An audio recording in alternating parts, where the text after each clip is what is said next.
Hello, I'm with Samantha Reichard. She is a real-time teacher coach in Charlotte, North Carolina, and she uses Edthena with CT3.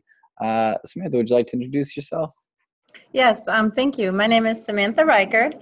I am in Charlotte, North Carolina, working at a Project L.I.F.T school, Ranson IB Middle School, and I have been in Ranson Middle School since 2008. I am a real-time teacher coach, multi-classroom leader, which means that I coach other coaches at the school, so therefore they can coach and impact their teachers, who therefore coach and impact their students. Very cool. Thank you for joining us today. I think a good place to start might be, could you tell us more about, like I know as a real-time teacher coach, you coach other coaches, but what does it entail? I mean, what is a real-time teacher coach? What do you do? Tell us a bit more. Absolutely, thank you. So I use the CT3 real-time teacher coaching protocols, which means I'll go into a classroom and I conduct a 10-minute baseline to determine best next steps to build up teachers' toolboxes. Based on that, I host a pre-conference where I start teaching teachers a 4-step model of the no-nonsense nurturing framework, which is also CT3 uses. Then I conduct a real-time feedback session where we actually put walkies in the teacher ear, the coach in the back, and we give the teacher cues so that way they can see immediate improvements in class. Wow. Afterwards, we have a post-conference for about 20 minutes where we debrief how it went, and then we work to push teachers' mindsets.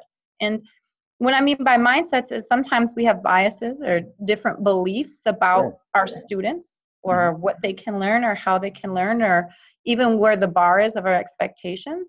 And so my job through this protocol is to push teachers to see that all students can learn, all students are capable of learning, and all teachers are capable, whether they have 0 experience or 30 plus years of experience, are capable of growing their teacher toolbox so that their students can be successful.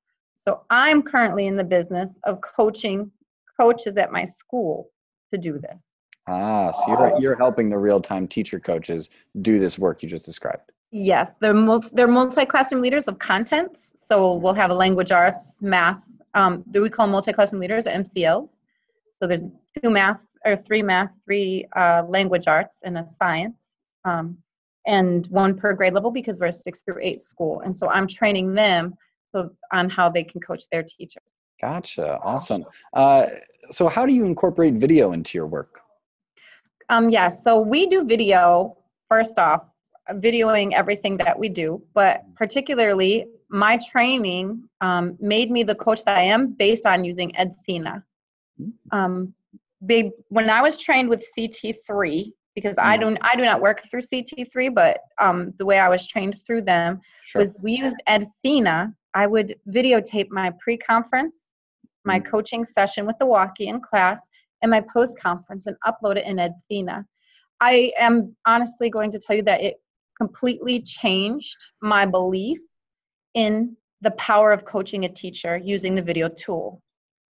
It did so because I was able to see myself. And when I spoke with you about this mindset work that we do, the video helped me see the nonverbal cues, body posture, even tone that can go along with hidden mindsets that I myself had as a coach and that my teachers had. So after we uploaded it, someone from CT3 went in and watched my videos, and using the awesome color-coded tools inside was able to say at this minute, here's a piece of feedback I have. This is something you did well. Keep doing. This is a question I have. I would then rewatch myself, and boy, what an out-of-body experience that is, because it's different for me to hear what I'm doing well, but it's also different for me to see what I'm doing well, see what I need. So Edthena, watching myself in a video through Edthena truly made me the coach I am today, which then made it so that I could have this position so then I could impact all the students in our school. That's so great that video had that impact for you. So it kind of made you're so right that when you reflect, just like without video, or when you speak with a coach, without that evidence right there, it can all seem sort of intangible, but video makes it concrete in a way that it seems like it was really impactful for you. And I couldn't say, I don't remember, or no, I didn't, Exactly. or did I? I saw, yes, I did. No, I didn't. And this is what could have made it better. You're exactly right. That's so great. That's so great. So I'm curious, would you advise other coaches, maybe who aren't using video right now, to think about incorporating it into their practice? Absolutely. My question is, sometimes in education, we like to think of ourselves as an island. But if you look at a lot of other professions, they learn through video. Even one thing that we love to talk about are sports. How many of our sports players during practice or on the bench watch tape? They watch tape of themselves. They watch the way that they move. How many other professions do people reference in videos to see ways they get better? At Ranson IB Middle School, we tape video every week and upload it so we can rewatch the tape and watch ourselves. Our status as a school did not grow until we started using video so we could actually see ourselves, because the human mind, we can only remember so much. Right. But a video has it all there in front of you, so we can only improve. Right. Wow. Well, that's great. I want to show some other coaches this video. So if they're not sold after they hear you, then I don't think there's anything to do. That's great. Thank you for all that. I wanted to make sure we could ask you too before we go. Sort of, if you could speak to how coaching a coach is different than coaching a teacher. I think it's a really interesting concept. And I'd love to hear your thoughts about like the differences between the two processes. First, I'm going to start with maybe the similarities. Oh, sure.